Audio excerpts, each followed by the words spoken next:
Hello दोस्तों, I am Ram. और जैसा आप सभी जानते हैं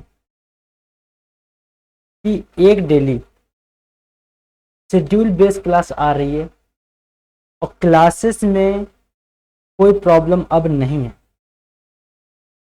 जो टेक्निकल इशू थे शायद कह सकता हूं कि अब वो फिनिश हो गए। बहुत अच्छा लग रहा है कि डेली कंटिन्यू क्लासेस आ पा रही हैं। तो हमने जनवरी का करंट अफेयर कर चुके थे। जनवरी का करंट अफेयर फिनिश हो चुका है। जिस तरह से साप्ताहिक धमाका लेके आए थे कि हम लोग एक क्लास में 7 डे का करंट अफेयर जो इम्पोर्टेंट होगा वो करेंगे, है ना। सारी चीजें फालतू की भी चीजें जो करंट में आती हैं वो नहीं पढ़नी होती कि आप कोई कुछ चेंज हुआ आप रटे जा रहे हो। तो आप थोड़ा सा ना करंट अफेयर को सस्टेन करके पढ़ने की कोशिश करो। क्लियर है।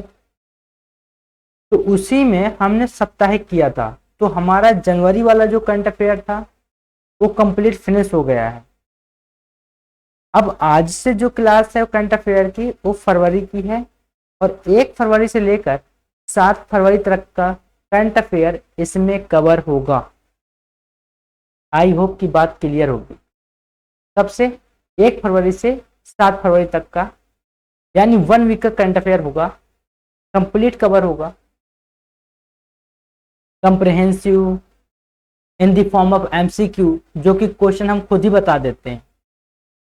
तो मैं यही कहूंगा कि जो बिगिनर्स हैं, जो सिविल सर्विसेज या किसी अदर तैयारी के लिए आगे आ रहे हैं या तैयारी करना चाहते हैं, चैनल को सब्सक्राइब कर लो और प्ले लिस्ट को एक्सेस जरूर कर लेना।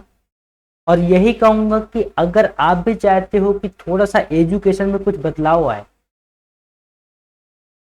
तो हमें आपकी ज़रूरत है।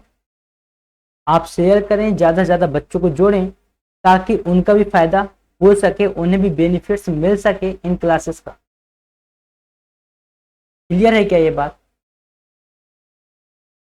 तो जैसे ये आप देख रहे हैं, ये जो पिक्चर लगी हुई है ये पीआर सीरीजेस की लगी है और इन्हें एथलीट ऑफ द ईयर 2021 मिला इस साल का। क्लियर है। कुछ बातें यूनेस्को की हैं, ये जो है ये यूनेस्को का है। तो ऐसे ही बहुत सारे national international games related cultural topic जो इंपॉर्टेंट होते हैं सारे टॉपिक कवर किए जाते हैं और कवर हो रहे हैं। तो आप क्या करें, कॉपी ले लें, नोट्स बना लें अपने। ना हो सके वेट कीजिए, टेलीग्राम चैनल चालू हो गया है। बहुत जल्द सारे के सारे पीडीएफ आपको वहां सेंड कर दिए जाएंगे, शेयर कर दिए जाएंगे और लिंक आपको डिस्क्रिप्शन में दे देंगे। थोड़ा सा टेक्निकल टीम बिजी है, इस वजह से सारी चीज़ें एक साथ एग्जीक्यूट नहीं कर पा रहे हैं। बस मेन प्रॉब्लम यहाँ पर ये है। क्लियर है। तो बढ़ें आगे। तो आज की क्लास का जो पहला टॉपिक है वो है किसके नाम हुआ एथलीट ऑफ द अवार्ड 2021 का खिताब। तो देख लीजिए, ये है पीआर सीरीजेस। क्लियर है। ये है पीआर सीरीजेस। तो इन्हीं को ही एथलीट ऑफ द अवार्ड 2021 मिला है। तो पीआर सीरीजेस ने जीता the world games athlete of the year 2021 का अवार्ड। तो आपको ये याद रखना है, वो पूछ सकता है निम्नलिखित में से किसको एथलीट ऑफ द अवार्ड या एथलीट ऑफ द ईयर या the world games athlete of the year 2021 का अवार्ड किसके नाम हुआ है, किसने जीता है, खिताब किसे मिला है। ऐसे वो कोई भी क्वेश्चन आपसे पूछ सकता है। तो आपको याद रखना है कि पीआर सीरीजेस, कौन, पीआर सीरीजेस को ये खिताब मिला हुआ है। आई होप बात क्लियर होगी। टोक्यो ओलंपिक में कांस्य पदक जीतने वाली भारतीय पुरुष हॉकी टीम का हिस्सा रहे पीआर सीरीजेस ने यह अवार्ड अपने नाम किया। तो आपको ये याद रखना है कि PR श्रीजेश एक हॉकी प्लेयर है, एक गोलकीपर है, क्लियर है। और इन्होंने टोक्यो ओलंपिक में कांस्य पदक जीतने वाली टीम के ये हिस्सा भी रहे हैं जो टोक्यो ओलंपिक हुआ था। आई होप की बात क्लियर होगी।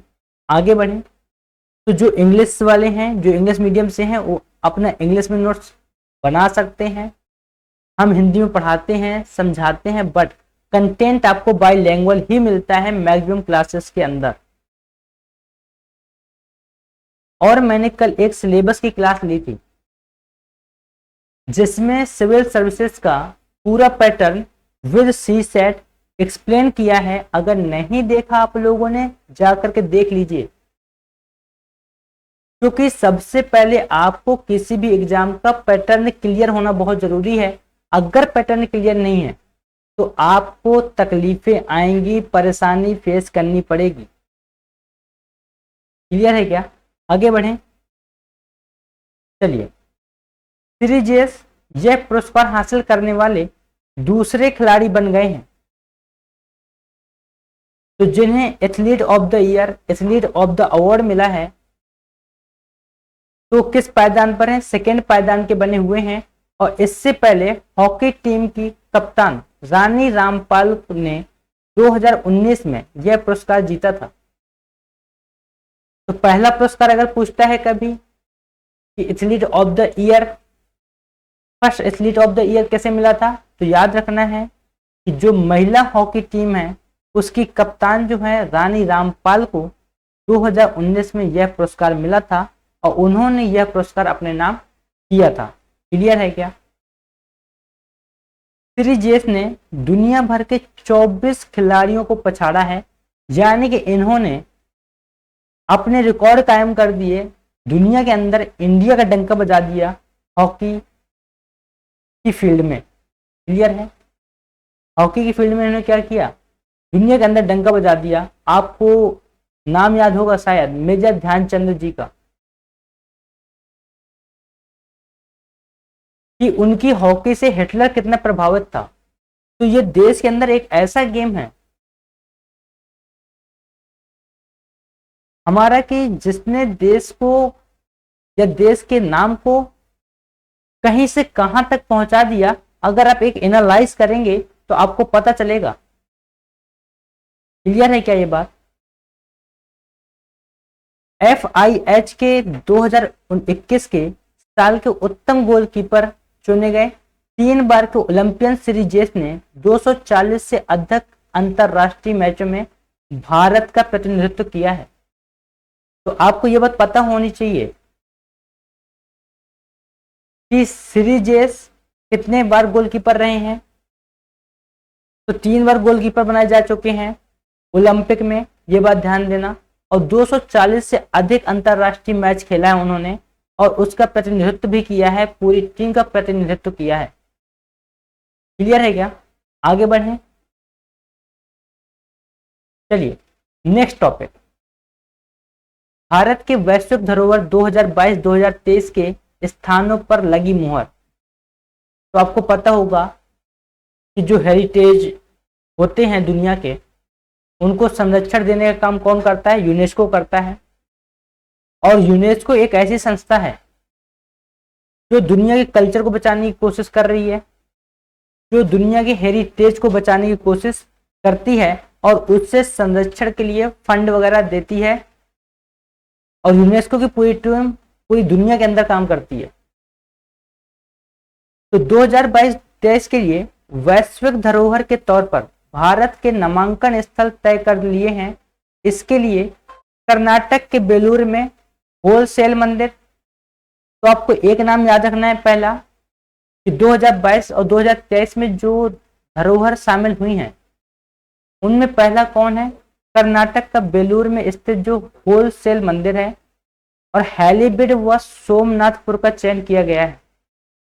तो आपको ये दोनों बातें ध्यान रखनी है, याद रखना है कि पहला स्थान कौन सा है जिसे वैश्विक धरोहर के रूप में यूनेस्को ने अपनी लिस्ट में शामिल किया है।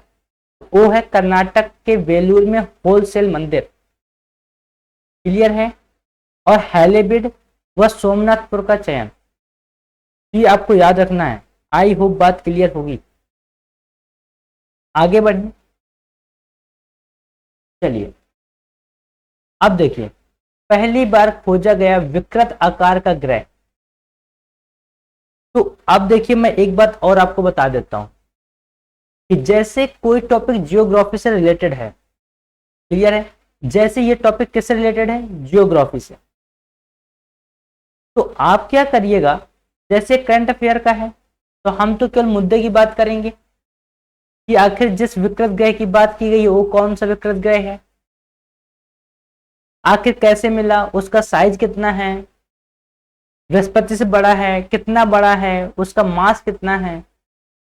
बट आपको करना क्या है, जैसे भी कोई हम ये टॉपिक लेके आए या कोई भी ऐसा टॉपिक आपके सामने आता है तो आपको उससे रिलेटेड ईच एंड एवरीथिंग पढ़ना है। क्लियर है?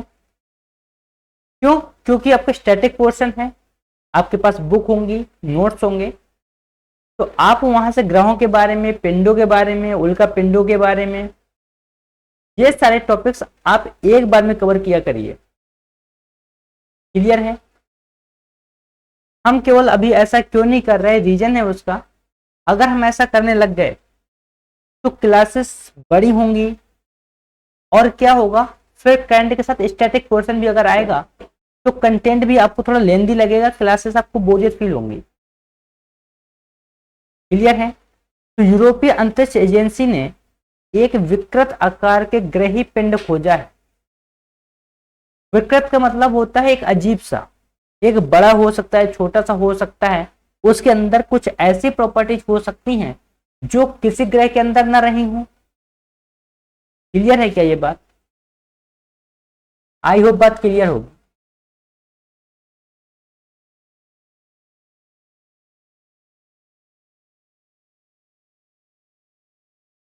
तो पहली बात जो क्वेश्चन कर सकता है आपके एग्जाम में वो ये कर सकता है कि हाल ही में खोजा गया विकृत आकार का ग्रह किस एजेंसी ने खोजा है। क्लियर है? तो आपको याद रखना है यूरोपीय अंतरिक्ष एजेंसी यानी यूरोपियन स्पेस एजेंसी। क्लियर है? तो the European space agency has discovered a spiral shaped planetary body. 2019 में लॉन्च कैरेक्टराइजिंग एक्सोप्लैनेट सैटेलाइट ने अपनी खोज में पाया कि यह ग्रही पिंड गोलाकार नहीं है। तो आपको सैटेलाइट का नाम याद रखना है, आपको अगर ईयर याद हो कब लॉन्च हुआ था या नहीं हुआ था तो चल जाएगा, याद भी हो जाए तो भी, ना हो तो भी। क्लियर है? बट आपको सैटेलाइट का नाम याद रखना होगा कि कैरेक्टराइजिंग एक्सोप्लैनेट सैटेलाइट ने इसकी पिक्चर ली और इसकी खोज की और यह बताया कि यह प्लैनेट गोलाकार नहीं है। क्या बताया? कि यह पिंड गोलाकार नहीं है। यह अपनी मेजबान तारे की परिक्रमा एक दिन से भी कम समय में पूरी कर लेता है। सोचिए कि अर्थ को कितना टाइम लगता है सन का चक्कर लगाने में, है ना? कि अर्थ की दैनिक गति है अपनी एक, तो उस अर्थ की दैनिक गति से भी कम का टाइम कौन ले रहा है? ये विकृत आकार का पिंड जिसे यूरोपियन स्पेस एजेंसी ने खोजा। क्लियर है? आगे बढ़ें। अब देखिए, यानी इस ग्रह का 1 वर्ष 24 घंटे से भी कम का समय लगता है। बात समझाई? क्लियर है? कितने से कम? 1 वर्ष 24 घंटे। यूरोपीय एजेंसी ने इस एक्सोप्लैनेट का नाम WASP-103b दिया है। तो आपको इस ग्रह का नाम पता होना चाहिए कि इस ग्रह को नाम क्या दिया गया है, तो WASP-103b दिया गया है। क्लियर है? इसकी दूरी 35 प्रकाश वर्ष है और इसका आकार बृहस्पति से 2 गुना तथा द्रव्यमान 1.5 गुना अधिक है। क्लियर है? तो अगर इसकी डिस्टेंस की बात करोगे तो 35 लाइट ईयर, एक प्रकाश वर्ष का मतलब होता है कि प्रकाश एक साल में कितनी दूरी तय करता है, सोचिए बात को। और जबकि लाइट की स्पीड क्या होती है, स्पीड ऑफ लाइट कितनी है, 3 × 10⁸। क्लियर है? मीटर पर सेकेंड। यानी कि एक सेकेंड में लाइट इतनी दूरी तय करता है। तो सोचो कि एक मिनट में कितने करेगा, तो 60 से मल्टीप्लाई करा दोगे।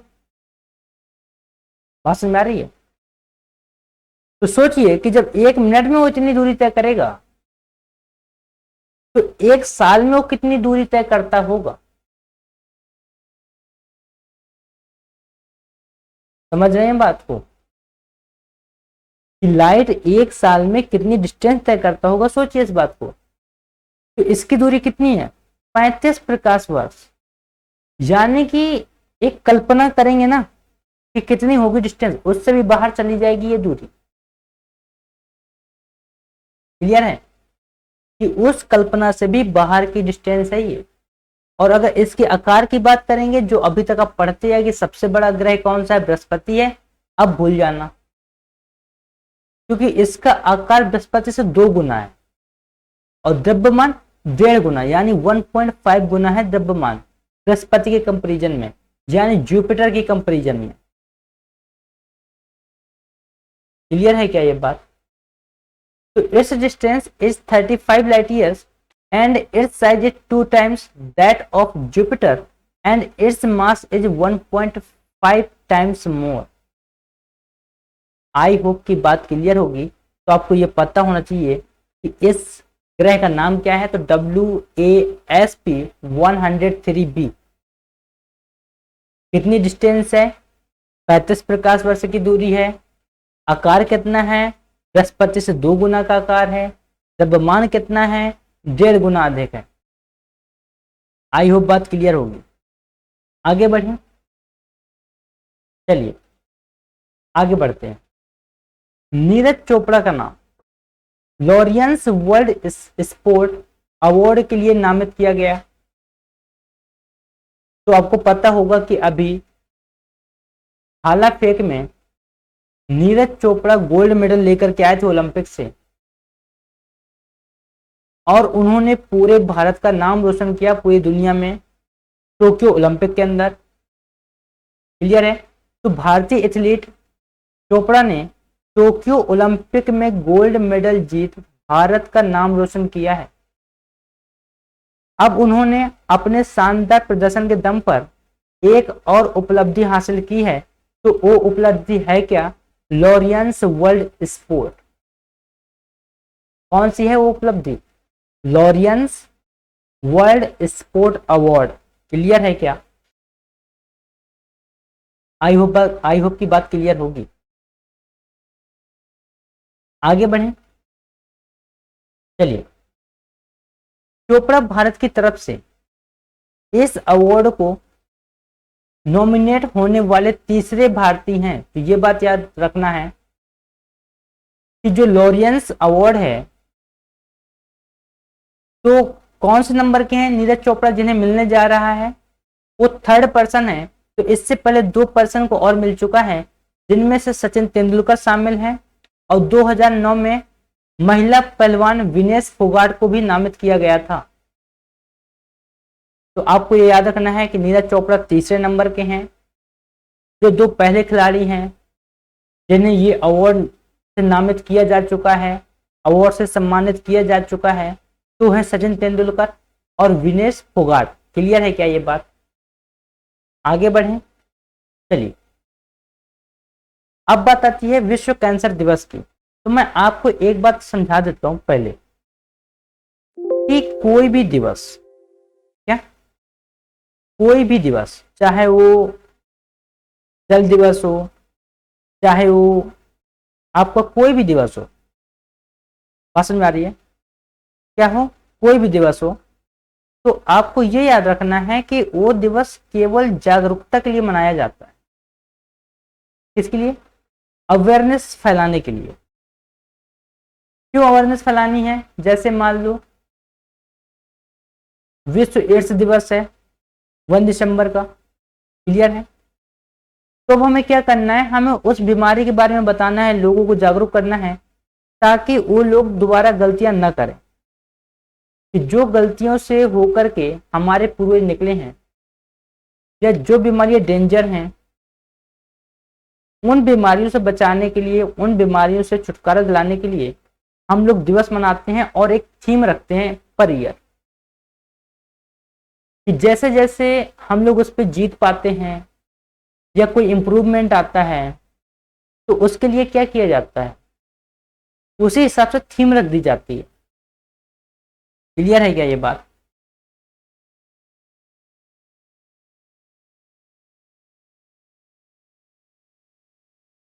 आई होप की बात क्लियर होगी।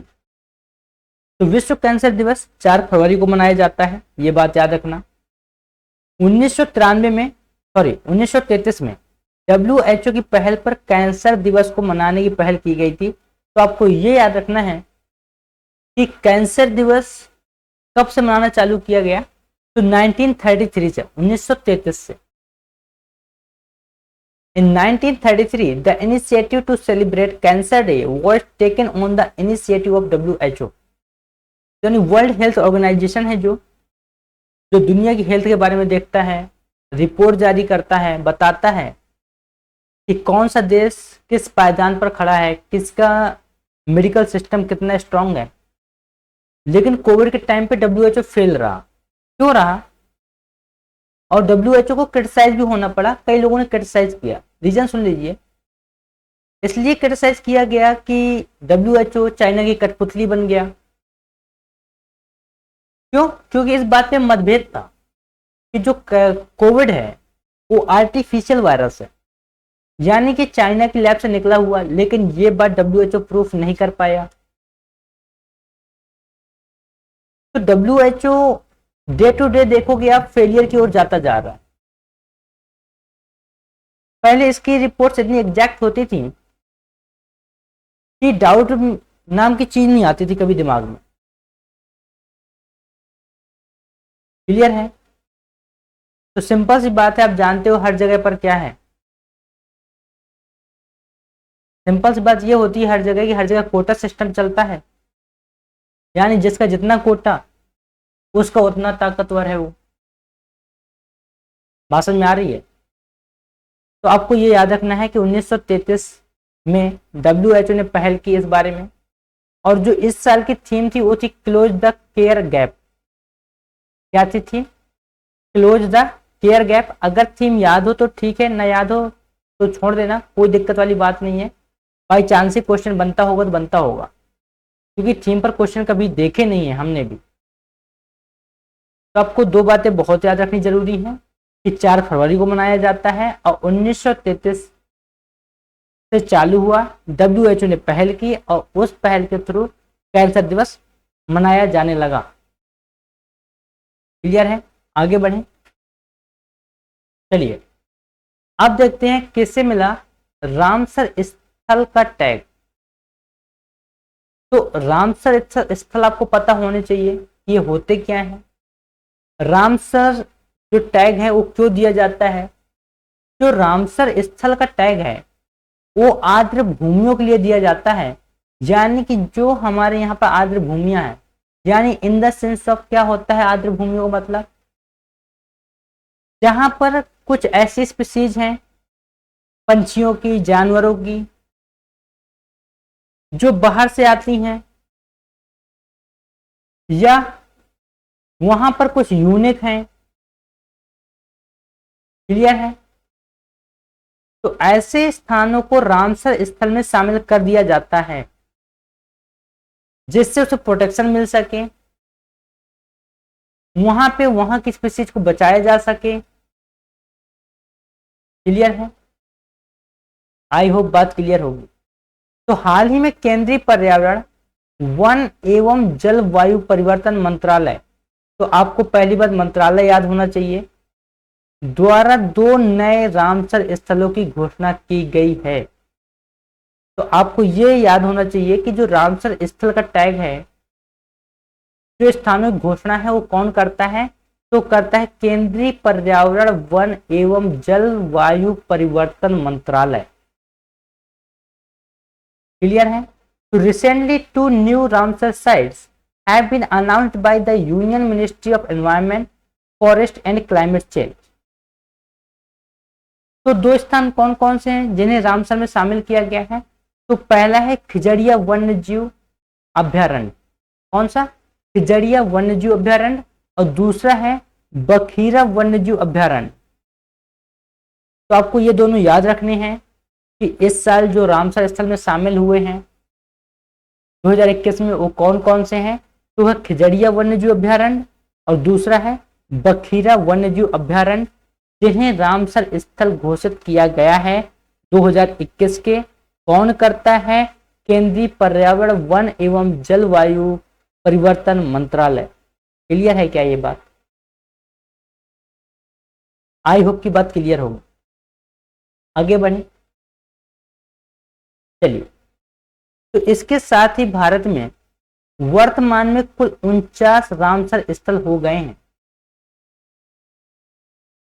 तो आपको ये नंबर भी याद रखना है, क्वेश्चन आ सकता है कि निम्नलिखित में से वर्तमान में भारत में कितने रामसर स्थल हो गए हैं या कितने रामसर स्थल उपस्थित हैं। तो आपको बताना होगा कि 49 रामसर स्थल इस टाइम पर हो चुके हैं। क्या बात क्लियर है?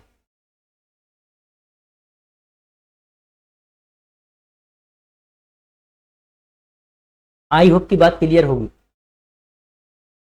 अब देखिए, बखीरा वन्यजीव अभ्यारण्य कहां पर है? तो उत्तर प्रदेश में स्थित है। तो आपसे यह भी क्वेश्चन में पूछा जा सकता है कि हाल ही में चर्चा में रहा बखीरा वन्यजीव अभ्यारण्य निम्नलिखित प्रदेशों में कहां स्थित है या निम्नलिखित राज्यों में किस राज्य में स्थित है। तो ऐसा सवाल, ऐसा क्वेश्चन आपसे पूछा जा सकता है आपके एग्जाम में। तो आपको याद रखना है कि बखीरा वन्यजीव अभ्यारण्य कहाँ है? तो उत्तर प्रदेश में है। यह बड़ी संख्या में मध्य एशियाई पंछियों की प्रजातियों के लिए सर्दियों में सुरक्षित और अनुकूल स्थान प्रदान करता है।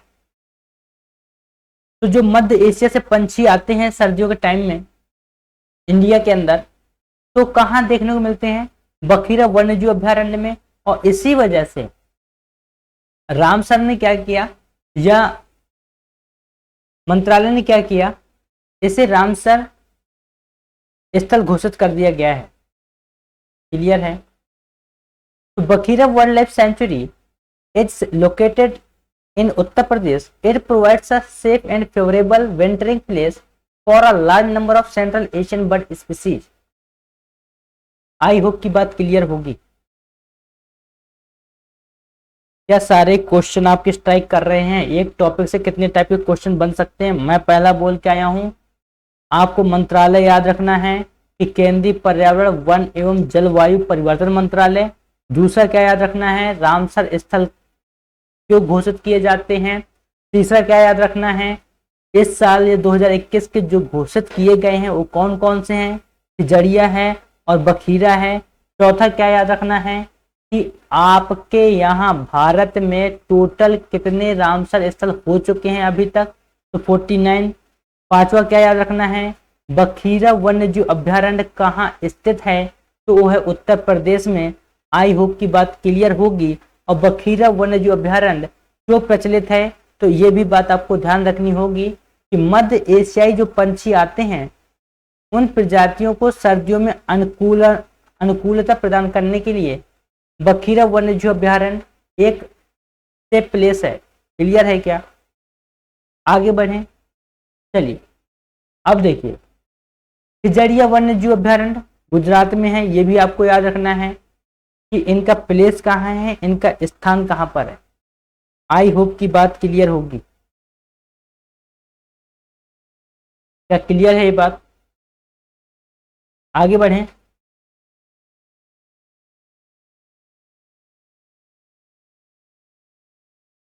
तो यह पंछियों की व्यापक विविधता वाला तटीय आर्द्र भूमि है। तो सिंपल सी बात है, आप देखेंगे अगर इंडिया के मैप में तो जो गुजरात आता है तो आप यहाँ ऐसे ऐसे करके देखते हैं गुजरात को, क्लियर है। तो ये ओशन वाला एरिया होता है गुजरात का, तो तटीय इलाका होगा। और कैसा प्लेस है, आर्द्र भूमि है जो लुप्त प्राय और कमजोर को एक सुरक्षित आवास प्रदान करता है।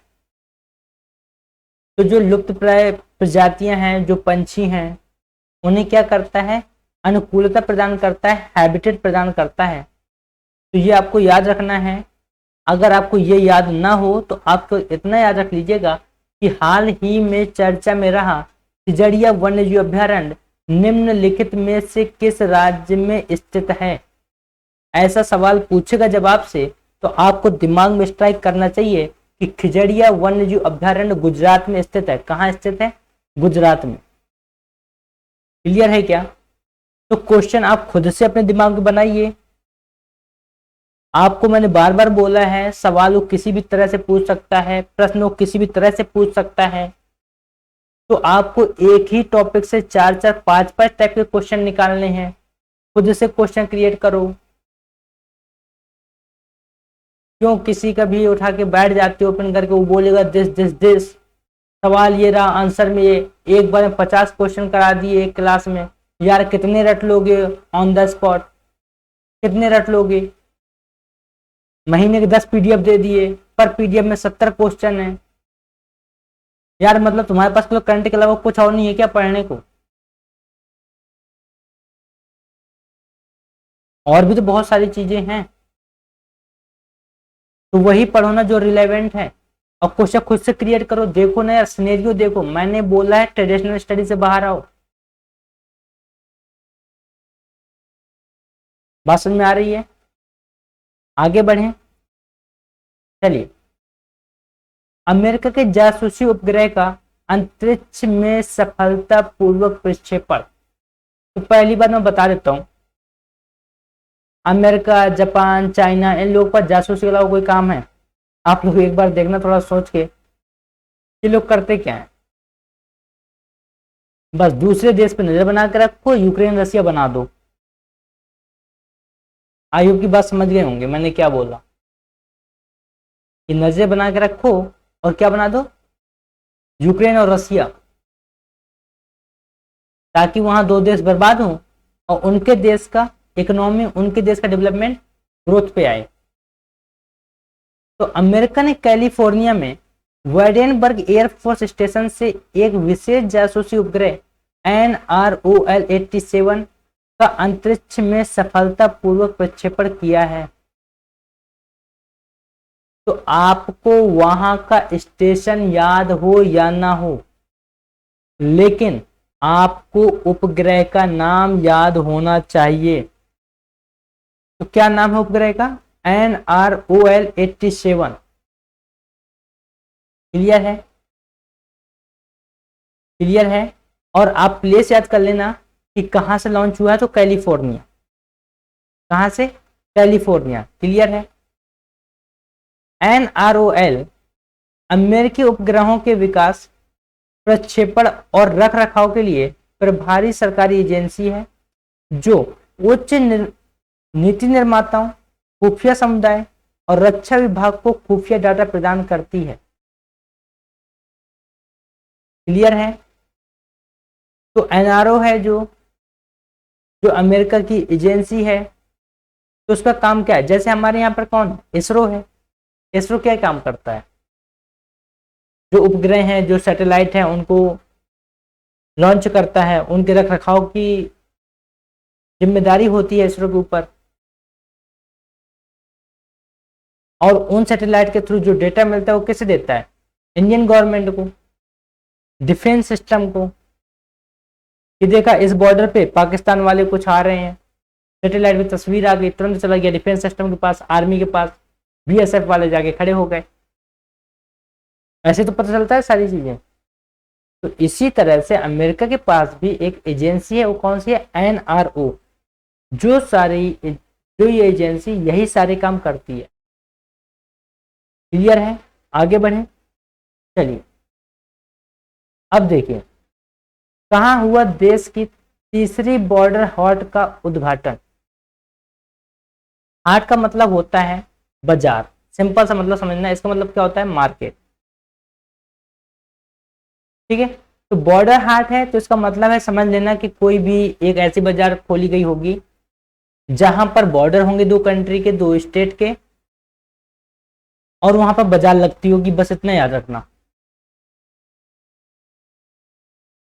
क्लियर है क्या? तो त्रिपुरा के मुख्यमंत्री बिप्लब कुमार देव ने बांग्लादेश के साथ तीसरे बॉर्डर हाट का उद्घाटन किया है। किसके साथ? बांग्लादेश के साथ। कौन से नंबर का है? तीसरा है। तो यानी जो दो और होंगे पहले के, वो भी किसके साथ ही होंगे? बांग्लादेश के साथ। क्लियर है क्या? क्या ये बात क्लियर है? आगे बढ़ें।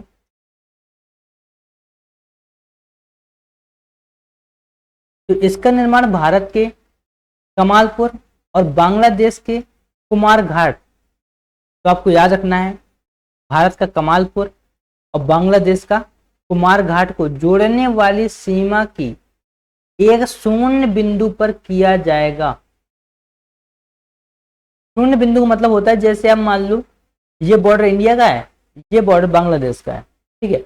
अब यहाँ ये जो पॉइंट है, ये पूरी मान लो लाइन ही मान लो, तो ये होगी शून्य बिंदु, यानी कि जहां पर बांग्लादेश की आर्मी को ना आने में टाइम लगेगा, ना ही इंडिया की आर्मी को जाने में, लेकिन हमारे रिश्ते इतने अच्छे हैं कि ऐसी कोई दिक्कत आने वाली नहीं है।